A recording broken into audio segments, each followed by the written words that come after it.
Hi mga kakutsat! Ito pala yung sinasabi ko na deep cleanse pedicure kasi ginamitan siya ng drill machine. At hindi ito ginagamitan na ng foot file para hindi sobrang ngalay sa kakakudkod ng talampakan ni Madam. Ayan. At hindi rin ito ginagamitan ng blade.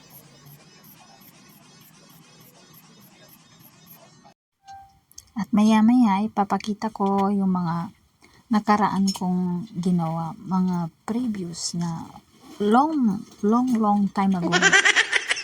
Like 10 months ago, 1 year ago, yan. Maya po, ipapakita ko po yung mga before and after ng mga ginawan ko ng deep cleanse pedicure. Okay?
A few moments later.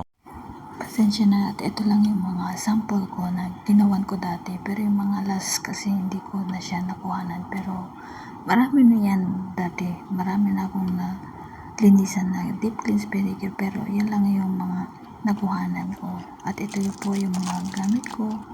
Ayan, may mga sizes po din yan, yung tapos yung Yan, kinetics oil. At ito yung mga photo disc. May small, medium, extra large, extra small. At ito po yung pang Russian manicure pedicure.